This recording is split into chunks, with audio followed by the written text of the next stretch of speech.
वेदों के जादुई ग्रंथ एक समय की बात है। भारत के एक छोटे से गांव में एक जिज्ञासु बालक रहता था, जिसका नाम आर्यन था।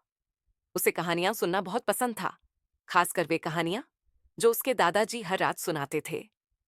एक शाम आर्यन ने पूछा, दादाजी, वेद क्या होते हैं?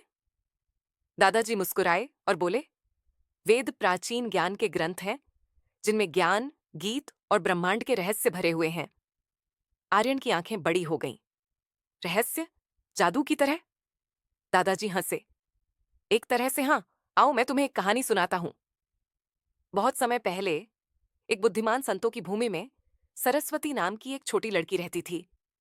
वह एक पवित्र वन के पास रहती थी, जहां आर्ष ध्यान करते और वेदों के मंत्रों का जाप करते थे।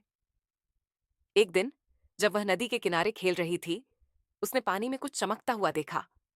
उसने उसे उठाया। वह एक प्राचीन ग्रंथ था।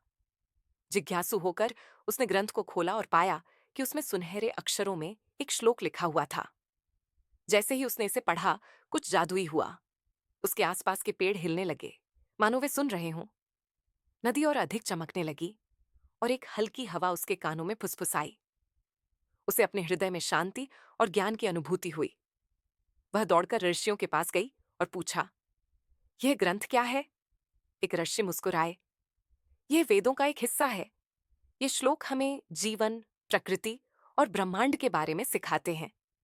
जब इन्हें पवित्र हृदय से गाया जाता है, तो ये ज्ञान और शांति लाते हैं। सरस्वती बहुत प्रभावित हुई। उसने वेदों के मंत्र सीखना शुरू कर दिया और जल्द ही उसे इन मंत्रों का जादू हर जगह महसूस होने लगा। सूर्य, चंद्रमा, नदियों और यहां तक कि दूसरों के प्रति दयालुता में भी। वह बड़ी होकर एक महान शिक्षिका बनी और सभी के साथ वेदों का ज्ञान साझा करने लगी। दादाजी ने कहानी समाप्त की और आर्यन की ओर देखा। वेदों का असली जादू किसी जादुई मंत्र में नहीं, बल्कि उनके ज्ञान में है। कैसे एक अच्छा जीवन जिया जाए, प्रकृति का सम्मान किया जाए और सभी के प्रति दयालुता रखी जाए। आर्यन मुस्कुराया। मैं भी वेदों को सीखना चाहता हूं। दादाजी ने सिर हिलाया। तो फिर कल से शुरुआत करते हैं। और उस दिन से आर्यन ने वेदों की अद्भुत दुनिया में अपनी यात्रा शुरू की, जहां उसने ज्ञान और दयालुता का जादू खोजा।